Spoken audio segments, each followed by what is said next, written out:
Overnight, it was here comes Nixon. He pulled off the biggest comeback in American politics, and America would never be the same again. On August 8, 1968, two events took place in Miami that marked a turning point in American politics. One was the Republican Party convention in Miami Beach.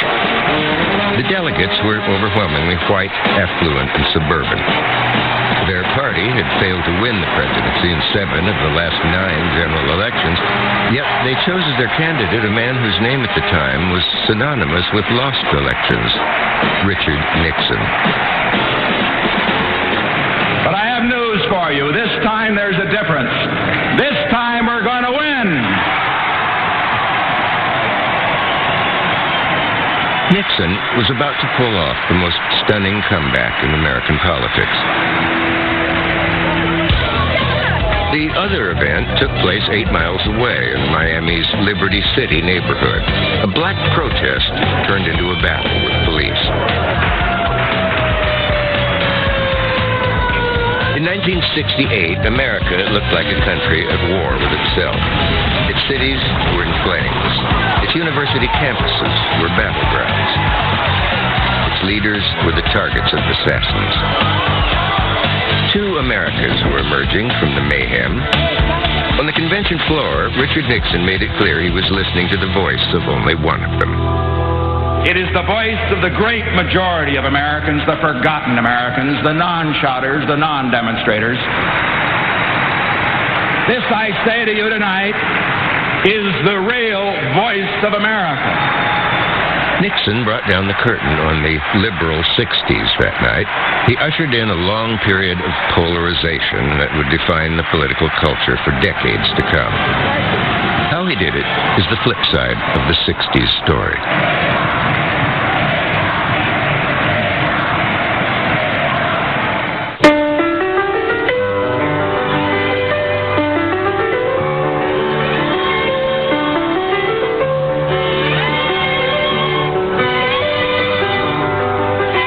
Looking back on it, Richard Nixon seems the man least likely to strike a chord with America in the radical 60s. He was the nation's most famous square, the very caricature of a 50s politician. He's a strange person to succeed in politics. He was a loner.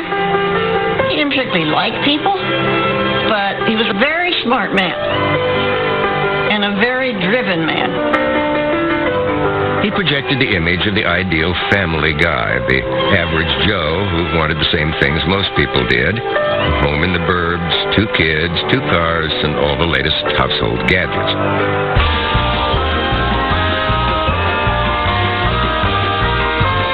America in the prosperous post-war 50s was a nation spellbound by consumer goods. An expanding middle class was always trying to keep up with the Joneses. Dick Nixon had come from humble beginnings and understood their aspirations well. Richard Nixon always had a very interesting and intimate relationship to consumerism as a mood. When he ran for Congress, his campaign office would sell things like toasters and clocks and small appliances at cost. During his Senate campaign, you could win a prize if you answered the phone, "Win with Nixon," kind of like a radio station. And this kind of consumerism was very much at the heart of his appeal. The idea was Richard Nixon was the guy to help you achieve the American dream, this suburban middle-class lifestyle. This kind of hucksterism made liberals so uncomfortable and made them cringe. But it didn't make all Americans cringe. But there was another Nixon, the political hatchet man who would stop at nothing to get ahead. During the early years of the Cold War, he made his name as a communist witch hunter, exposing Reds in government. And he smeared political opponents by hinting they were communists too. It seems almost every election something dirty was going on. When he ran for the Senate against Helen Gahagan Douglas, Nixon ran against her as the Pink Lady, pink meaning communist. And this was rather vile. It earned him the name that would dog him the rest of his career, Tricky Dick. You either loved him or you hated him. He was that kind of a politician. He was a man who wanted a job, fiercely, and he would do anything he could to get that job. He was a congressman by the time he was 33. He was a senator by the time he was 37. He was like a rocket. He was like a meteor. He was like a satellite in orbit. But when Dwight Eisenhower tapped him as his running mate in 1952, Nixon's enemies saw a chance to get even. They accused him of taking illegal campaign gifts. Ike was about to dump him, but Nixon, always resourceful, pulled a clever play from his book of political tricks. He used the new medium of television to take his case directly to the living rooms of Middle America. We did get something, a gift. You know what it was? It was a little Cocker Spaniel dog, black and white, spotted. And our little girl, Tricia, the 6-year-old, named it Checker. And I just want to say this right now, that regardless of what they say about it, we're going to keep it. It was the kind of cynical ploy that Nixon would turn to time and time again in his career. And it worked. Ike was swamped with telegrams of support for Nixon. Nixon was suddenly the pinup boy for 50s America. Even as vice president, touring abroad, he was quick to play to the ordinary folks back home. In 1959, he showed Nikita Khrushchev around an exhibition of American products in Moscow. Color TVs and washing machines, Nixon told him, are what make America great. Then, in true Nixon style, he offered the Soviet leader a Pepsi. Pepsi-Cola, it's the fast food price, there's much more nickel too. Pepsi-Cola is the drink for you. Nickel, nickel, nickel, nickel, nickel, nickel, nickel. He thought he was a shoo-in to succeed Ike as president. He thought he was always the logical person to serve as president, and he thought that he was in line for it, that Eisenhower would endorse him, and that would be all that was necessary. But now it was the 60s, and America was looking for something new. Everyone is voting for Jack, 'cause he's got what all the rest lack. Everyone. Jack Kennedy was everything that Nixon wasn't. Cool, tanned, relaxed, and good-looking.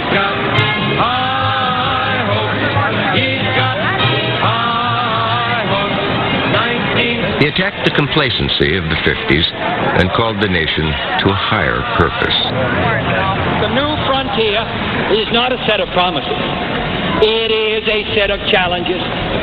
It sums up not what I intend to offer to the American people, but what I intend to ask of them. The 1960 election was Nixon's first defeat. He played the gracious loser. Privately, he felt robbed. To no one's surprise, 2 years later, he was back on the stump. Enthusiastic Nixonites are at hand and twisting at the Pomona, California County Fairgrounds early in the morning to welcome back to the site where he started his first political campaign, former Vice President Richard Nixon. He was looking for something to do. He was casting about. He was a man adrift, and he decided to run for governor of California. Can you imagine having been a hair's breadth away from the presidency and then having to fight the fight of your life just to be governor of a state? Well, he lost that too. The quest to be back in the limelight running for governor in California was a big mistake. He didn't make a good race. And at that point, everybody really thought he probably was washed up. Then came Nixon's most famous fumble. He blamed it all on the media. As I leave you, I want you to know, just think how much you're going to be missing. You don't have Nixon to kick around anymore. Because, gentlemen, this is my last press conference. He was basically seen as the most pathetic loser in American politics. The idea that he would become president would have been laughed off by any sensible political observer. Was this the end for the trickster? Some hoped so. Almost everyone thought so.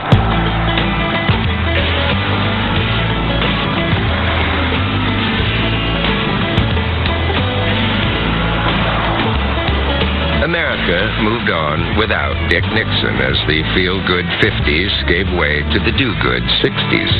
The country had entered a decade of dramatic change. Across the South, the civil rights movement challenged segregation at bus stations, stores, and lunch counters. protesting blacks were joined by idealistic young whites. And this had an enormous effect on me, profound. It was one of those things that happens to you when you're in adolescence and young adulthood. It was a challenge to my integrity, to my values. You know, where did I stand on this crucial issue? Baby boomers were breaking free of their father knows best upbringing and taking their place in the march for change. When peaceful black demonstrators were attacked by authorities in Birmingham, Alabama in 1963, President Kennedy joined the cause. Next week, I shall ask the Congress of the United States to act. To make a commitment it is not fully made in this century to the proposition that race has no place in American life or law. Kennedy proposed the most sweeping civil rights legislation since Reconstruction. His assassination didn't slow the pace of change.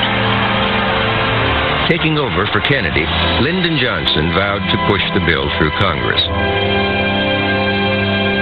This is the first real civil rights bill since 1875. He knows he's got opposition, but he uses the emotion, this enormous emotion of Kennedy's death. He says, let's honor our president. The United States had set off on a course under John Kennedy, and that came to be materialized under Lyndon Johnson, which were heading off in a new era of racial equality. We finally resolved the profound American dilemma. Johnson was just getting started. He embarked on an ambitious legislative agenda to build what he called the Great Society. The Great Society rests on abundance and liberty for all. It demands an end to poverty and racial injustice. We're talking about Medicare, Medicaid, the Voting Rights Act. The idea was that this great society, directed from Washington, was going to be visited on the land for good. Johnson was a New Dealer to his soul. And he was a Franklin D. Roosevelt Democrat, and he wanted education for the poor people, and he wanted jobs for the poor people, and he wanted better lives for the poor people. This was really heady stuff. People who cared about these issues were at the highest peak of their belief in their country. Richard Nixon, meanwhile, was cooling his heels. Out of public office for the first time in years, he had joined a law firm in New York. He'd also found a favorite getaway, Key Biscayne, near Miami. He liked being in a small town where people did want to see him. And people would, ask for his signature and welcome him. Great society here meant belonging to the yacht club. It was definitely an Anglo island. It was quite a Republican island. It was quite conservative. In the hotels and in the restaurants sometimes, neither Jews nor blacks were particularly welcome. Far removed from Washington politics, Nixon was getting a different perspective on a changing America. Greater Miami was one of the hot spots of what would come to be known as the Sun Belt. And from his privileged perch in Key Biscayne, Tricky Dick could see the future. Nixon came to South Florida frequently, and in South Florida he would see the new Florida.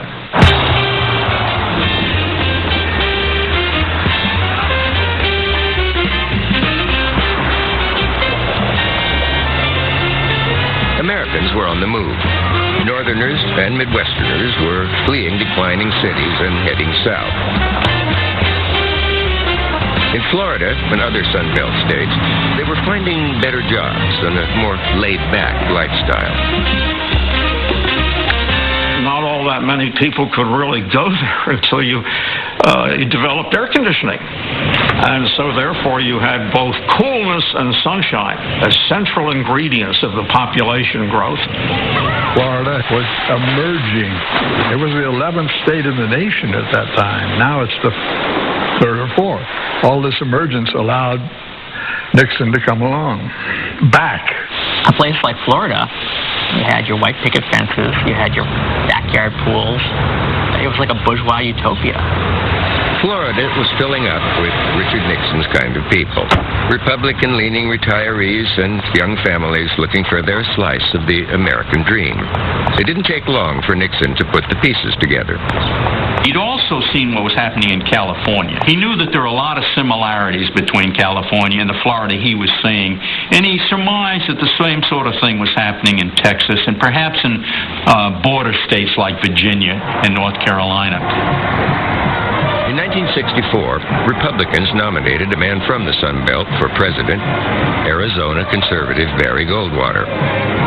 Goldwater had voted against the Civil Rights Act, and his extreme views on foreign policy were deemed dangerous even by some in his own party, but not by Richard Nixon. And he is the man who, after the greatest campaign in history, will be Mr. President, Barry Goldwater. Goldwater was seen as an embarrassment to most of the moderate and liberal Republicans. A lot of them refused to campaign for Barry Goldwater during the general election. Richard Nixon gave hundreds of appearances, and people thought he was crazy. It certainly looked that way as Lyndon Johnson and his Great Society scored a landslide victory over Goldwater. Goldwater in 1964 was really a disaster for the Republican Party. The state legislatures, the town halls, the city councils, right straight down to the city ward town committees, everything was practically lost. Goldwater carried only 6 states in 1964, but Nixon noted that 5 of them were in the Deep South, a first for the party of Lincoln since Reconstruction. They weren't called red states back then, but red state America was taking shape. Goldwater was too much of a radical package in 1964. But what he did then was that he broke the democratic loyalty of the Deep South.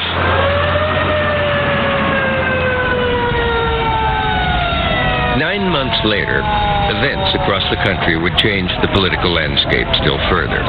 The Watts section of Los Angeles went up in flames. Years of resentment over racial discrimination erupted into violence. The police had the idea that their job was to keep the darkies in line, because just looking at them you could tell that they were criminal. Well, when the 60s came along and blacks began to be uppity, cops really got tough. What made the Watts riot especially significant is that the TV station KTLA in Los Angeles was the first to have a helicopter with a camera attached to it.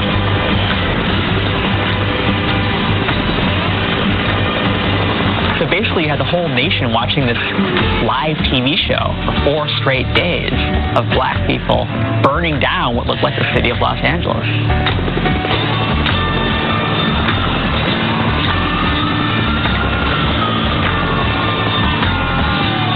When the smoke cleared, 34 were dead and more than 1,000 were injured. Hundreds of buildings lay in ruins. So did Johnson's dreams of a great society. Summer after summer, the violence spread from city to city. The race riot absolutely gobsmacked Lyndon Johnson. He did not see them coming, and he was absolutely baffled. After all this wonderful legislation, after all these wonderful poverty programs, how could these people turn around and start burning down their neighborhoods? In some cities, blacks campaigned to integrate white neighborhoods. The backlash was swift.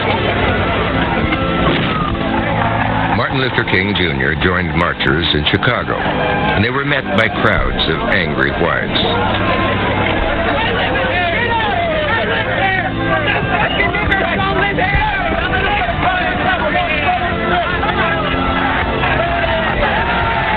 King was struck by a stone. I feel you're in a closed society, Dr. King, here in the southwest side. Oh, yes. It's definitely a closed society, and we're going to make it an open society. Lyndon Johnson's liberal consensus was coming apart at the seams. There is a new political movement forming, and It is a political movement which is antithetical to all of this black stuff, black stuff, black stuff. Northern suburbanites, northern bungalow dwellers in cities like Chicago are beginning to see the civil rights movement as a threat to their own sense of well-being and security, as a threat to their property rights, as a threat to their property values. People were not feeling these issues through with their intellect. They were feeling them with their gut. Richard Nixon was a politician who responded to that gut feeling. It was 1966, a year of midterm elections. He saw an opportunity for a Republican comeback, and along with it, his own. He went all over the country. You're running for county commissioner in Marshall County, Mississippi, and you write Richard Nixon and say, I'm having a fundraiser. Would you come? There it goes off to Holly Springs, and he makes a speech. This is going to be a Republican year across this country, the best one in 20 years for the candidates for the House, Senate, and governor. He campaigned for, raised money for representatives, senators, even in state houses. So they all knew him, and they all felt some obligation to him. He lined up chits. He was very much a collector of chits. Chits, that means I owe you. You owe me. But more important than just the chits, that was an election in which the Republicans made major gains. Some were dramatic. In Florida, Claude Kirk became the first Republican governor in 90 years. And a former movie actor named Ronald Reagan swept into the governor's mansion in California.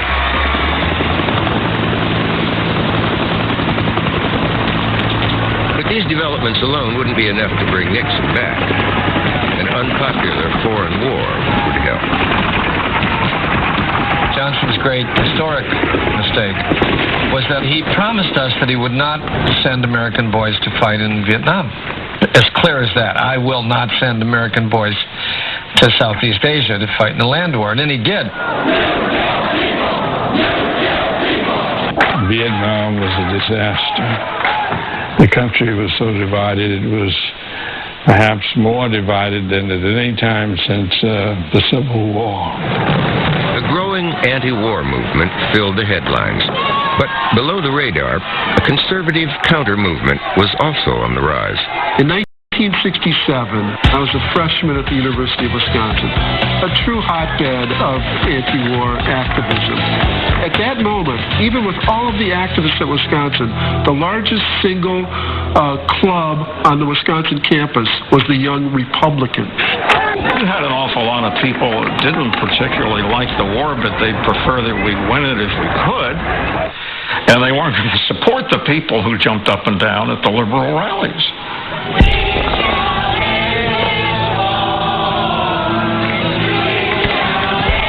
Take the camera, you hard-headed communist swine. Don't you see that the Constitution is letting you assemble?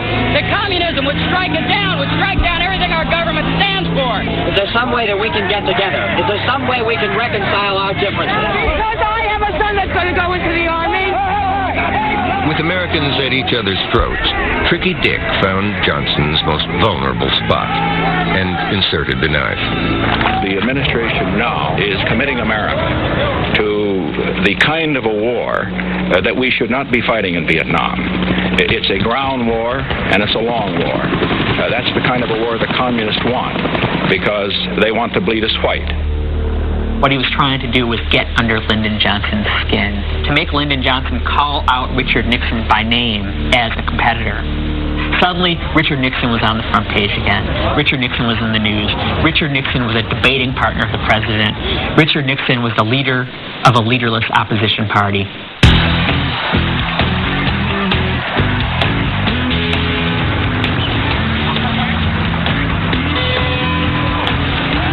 1967 brought the summer of love.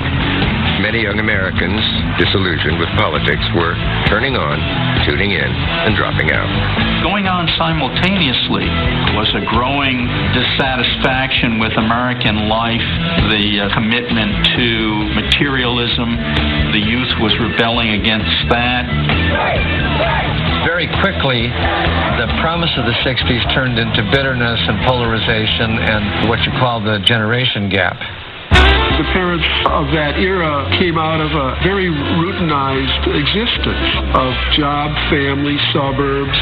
And here you had a generation that was saying, well, we don't like where you guys have been sending us.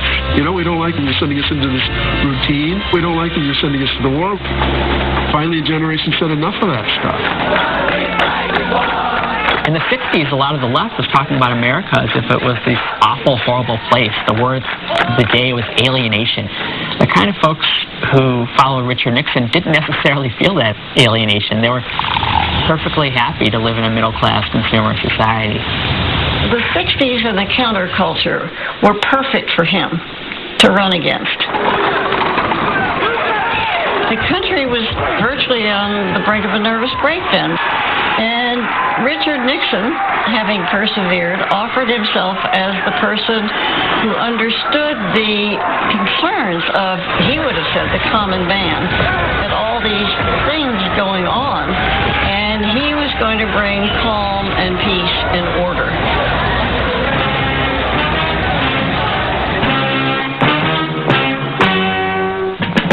Nixon recognized that much of America, his America, was watching it all at home and yearning for a real-life Joe Friday, the square cop who set things straight every Thursday night in prime time. Marijuana is the flame, heroin is the fuse, LSD is the bomb.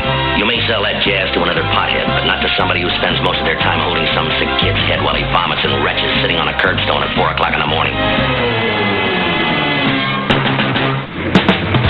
Nixon's own button-down image scored points with the folks who sat in front of their TVs. He played it to the hilt in photo ops alongside establishment icons like comedian Jackie Gleason. He positioned himself to benefit from the public reaction to the social movements of the 60s. The theory was, because of the riots, because of all this resentment of the Great Society of the students, that he could put together blue-collar workers who had voted Democratic with the South.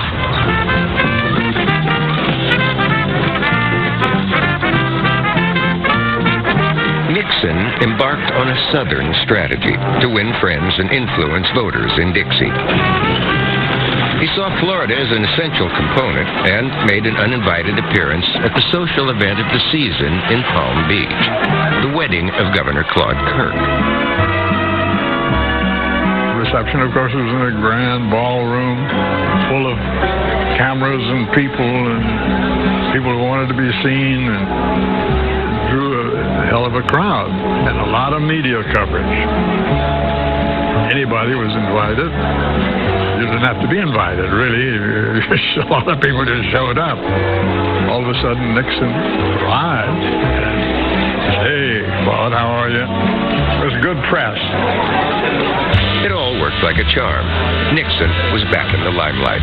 But the pundits still viewed the idea of his comeback with deep skepticism. To Lyndon Johnson, Nixon was still the perennial loser. Johnson loved the idea of running against Richard Nixon in 1968. I said, bring him on. I mean, who wouldn't? He was the Job of American politics. Now, my answer to those who say, because I have lost a couple of elections, can I win it? I believe I'm going to win the New Hampshire primary, will go on to win the nomination, and if I do that, I will be the strongest candidate, and I believe I can beat Lyndon Johnson.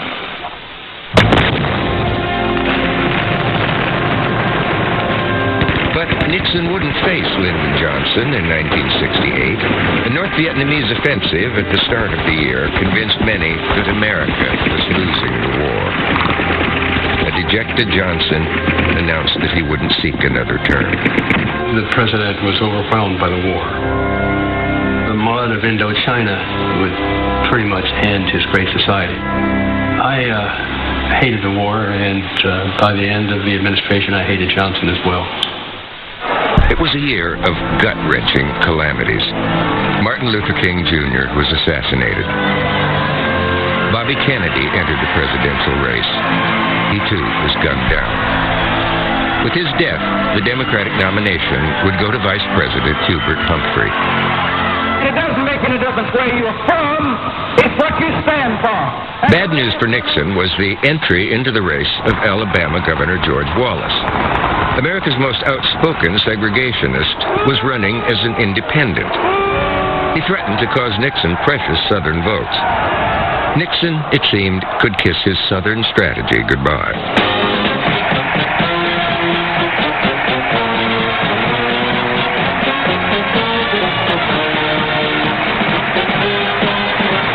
Nixon was back, but had yet to secure the Republican nomination. The convention in Miami Beach was the first for the GOP south of the Mason-Dixon line in more than 100 years. This nod to the South and the Sun Belt played right into Nixon's hands. Many of the delegates here owed him favors. Others, who had turned out for Goldwater 4 years earlier, would remember how Nixon had stood by their candidate. Now was the moment to call in his chips. His main rival was New York Governor Nelson Rockefeller. He was the candidate of the party's elite, the East Coast swells who usually anointed the Republican nominee. Nixon was convinced that with the balance of power shifting to the South and the Sun Belt, he could wrest the nomination from Rockefeller and change the party forever.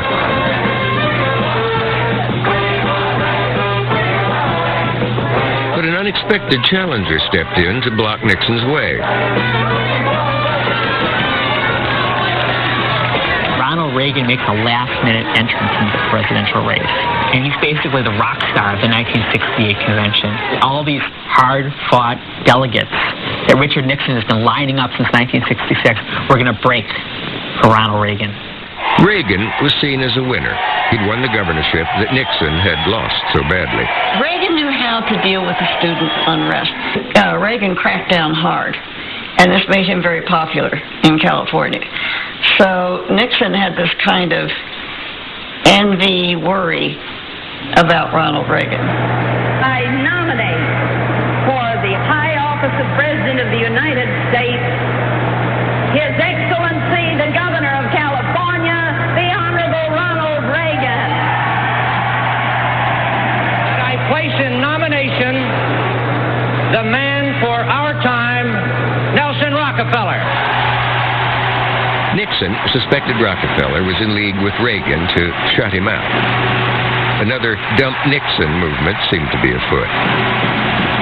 Nixon's back was suddenly to the wall. He needed to stop delegates from switching sides. He struck a deal that would change American politics for decades.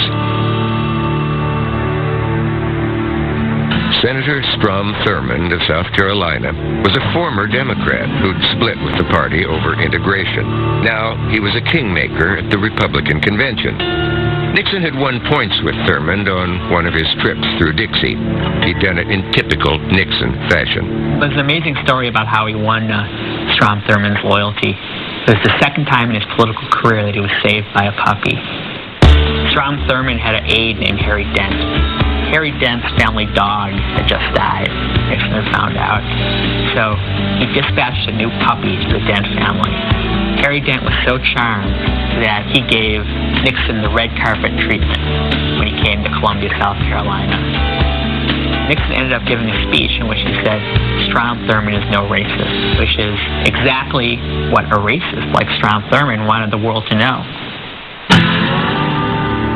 This was Nixon's biggest political chit. But Thurmond would exact a high price for his support. The deal was that Thurmond would have a say in Supreme Court justices and maybe in the vice presidency, and civil rights enforcement would slow down. It was what Richard Nixon would call a political nut-cutting session. It was deal-making at its most raw. Strom Thurmond was the guy who put his finger in the dike and said, Richard Nixon is our guy. And I expect to cast my vote for that world statesman and that great American, Richard M. Nixon.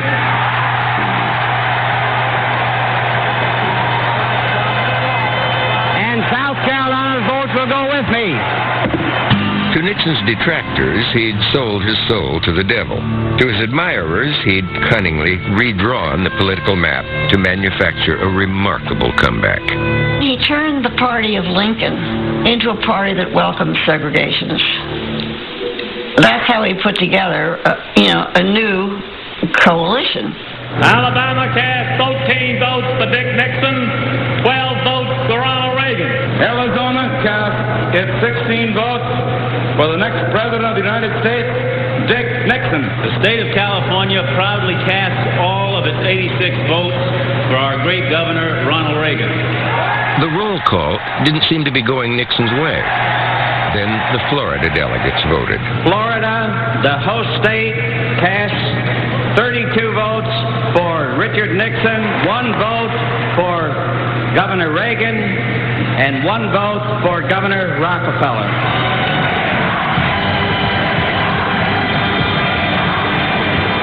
Florida had shown Nixon the way back.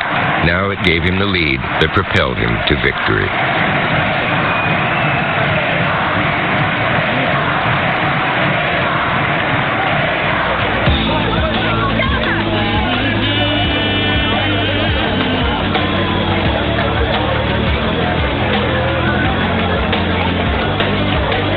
Nixon savored his moment in Miami Beach. Trouble was brewing across the bay in Miami's Liberty City neighborhood. Richard Nixon, the fact that he was Republican and they had the nerve to bring it to Miami Beach and then not have black input into what was going on, that was the crux of the feeling of the colored community. Miami hadn't seen race riots like other cities, but blacks here, as elsewhere, still had a lot to protest, especially police abuse and a lack of jobs. Police intervened. The crowd turned its anger on passing motorists. A car came along with Wallace for president on it. I said, oh my God, this man is not going to make it.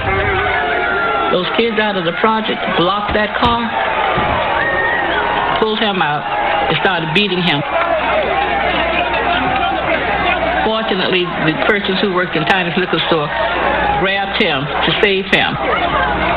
Those kids took the car and shook it and shook it and shook it and turned it over on its side.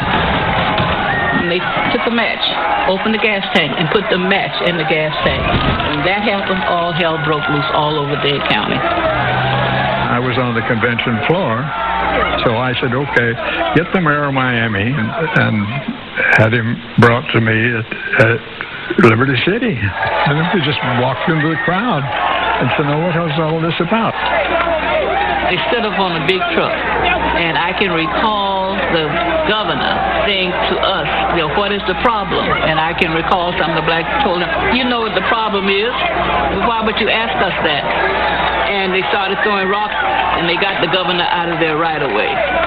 Obviously, somebody wanted to cause problems for the Republican Party. By the summer of 1968, black grievance was no longer addressed with legislation, but with police action. The police at that time, they were mad with all black people. Racism was still very prevalent in those days. And they began shooting tear gas. Shooting that tear gas at us. The police did a lot of damage themselves. This isn't hearsay. This is what I witnessed. Gun battles broke out. 3 blacks were killed and hundreds arrested.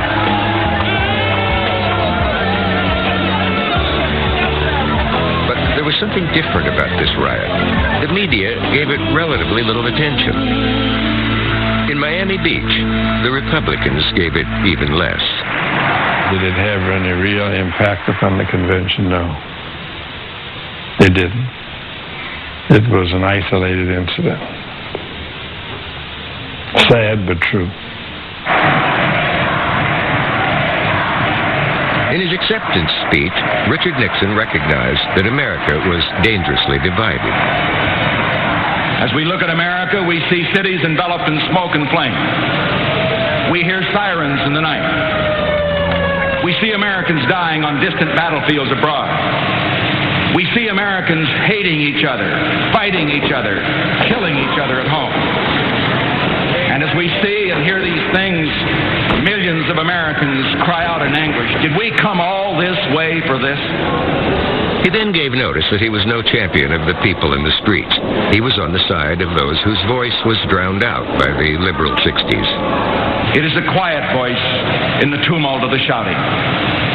It is the voice of the great majority of Americans, the forgotten Americans, the non-shouters, the non-demonstrators. They're good people. They're decent people. They work and they save and they pay their taxes and they care. This, I say to you tonight, is the real voice of America.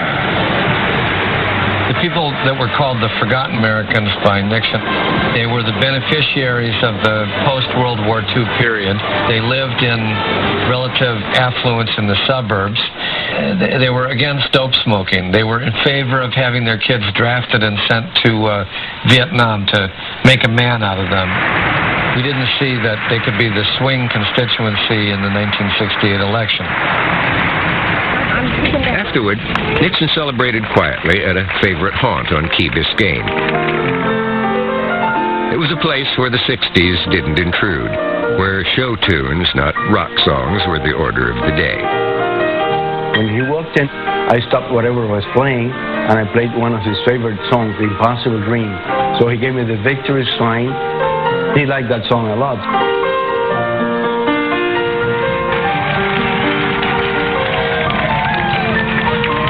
Nixon was halfway to realizing his dream. He would be back on Key Biscayne 3 weeks later, watching on television as the Democratic Convention turned to nightmare. All of your dreams, all of them will come to naught if we lose this election, and many of them can be realized with the victory that can come to us. The convention where Hubert Humphrey was nominated in Chicago was a disaster.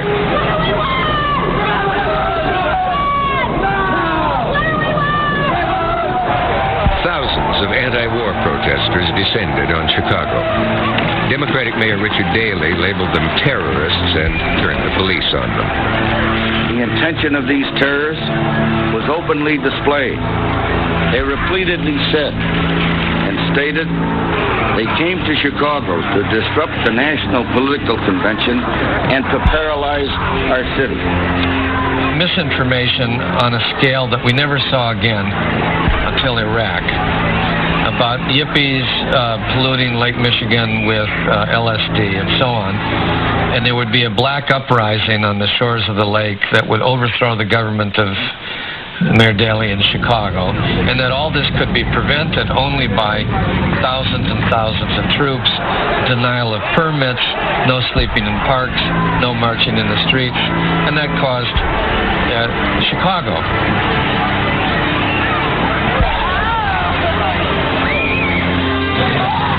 Unlike the trouble in Miami, the mayhem here got everyone's attention. This is Lincoln Park on the city's flanked near north side. Hippies, yippies, and just plain kids have wanted to sleep in this park during the convention, but the city's repeatedly said no, and police have enforced that order.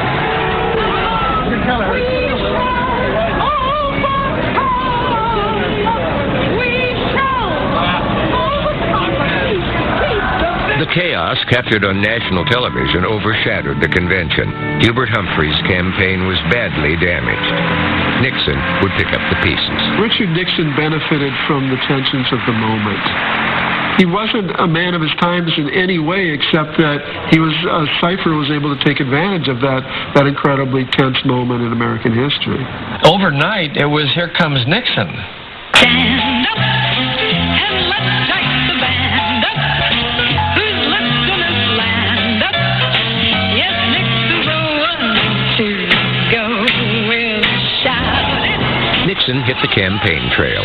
He'd convinced his party, but had yet to persuade voters he was the right man for the time. A new Nixon, not the same bad loser or the old tricky dick of the past. Nixon kept reinventing himself. And very important writers and journalists would pronounce there's a new Nixon. And And the new Nixon had mellowed, and he just kept conning people. Richard Nixon's wife, Pat, was once asked if she noticed the new Nixon. She said she'd never noticed anyone change so little. Nobody's going to package me. Nobody's going to make me put on an act for television. I am not an actor. I'm not a good actor. I'm just going to be myself. That's a new Nixon. Then all that I can say is, well, maybe you didn't know the old Nixon.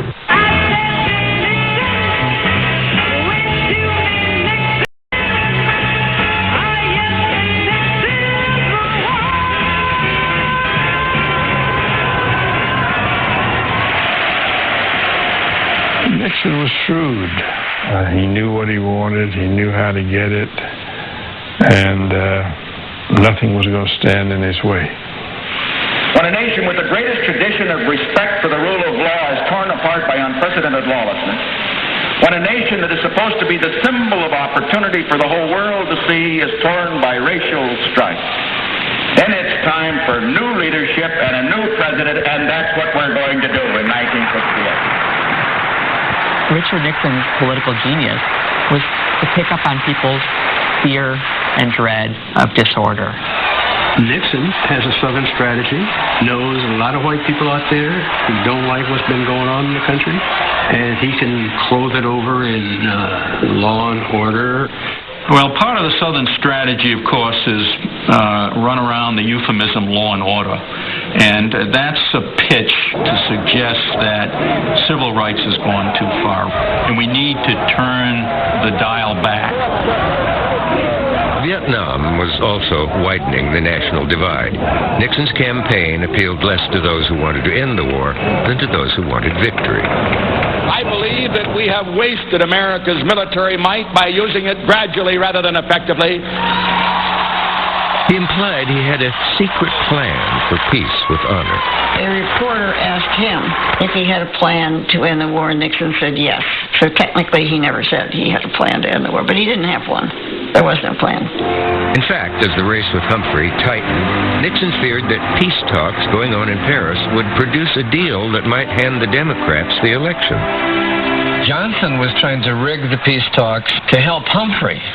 Peace is at hand. Peace is coming. Tricky Dick was not about to let that happen. He sent a go-between, Asia expert Anna Chennault, to ensure there would be no untimely breakthrough toward peace. Anna Chennault was the Nixon agent who communicated with the Saigon regime to keep them from agreeing to come to the table. Nixon promised the South Vietnamese a better deal if they waited until he was elected before joining the talks. The Saigon government stayed away. There's a new Back home, Nixon pressed his Southern strategy. He talked about putting only members of the court who were strict constructionists, and that was sort of a code word. And what he meant is that they would be opposed to integration of the races. He incorporated enough Wallace voters by speaking in the Southern Regional Code, and he even got enough independent voters who wanted to get out of the Vietnam War by very kind of cleverly couching his Vietnam position as one that might just point towards withdrawal. We're going to go over big in November, all the way. In the end, Wallace was pushed low enough so that Nixon could carry the outer South, which is to say Virginia, North Carolina, Florida. He was like all things to all men, which you can't do in politics, but somehow he was able to do it.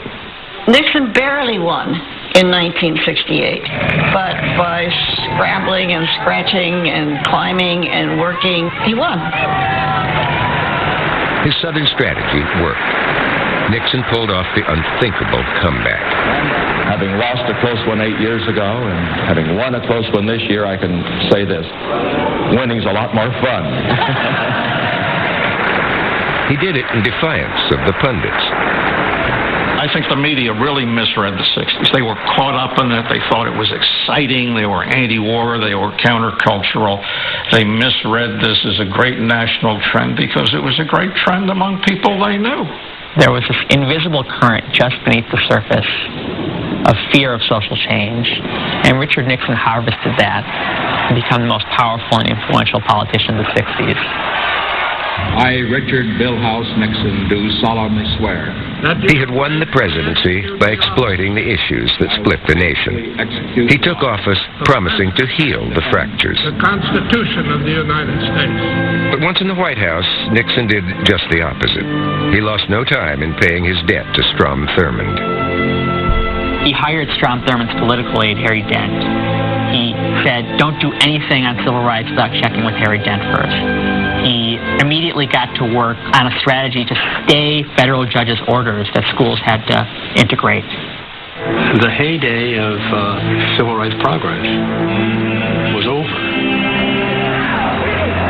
Far from ending the Vietnam War, Nixon expanded it into neighboring countries, deepening the conflict at home. In 1970, peace marches in New York were attacked by pro-war construction workers. Police did little to protect them. Not one to miss a trick. Nixon later appointed the construction workers' union chief his Secretary of Labor. Nixon came to symbolize the way Americans divided themselves. Basically, the people who identify with Nixon and the people who despise Nixon are structurally the map of our red and blue states today.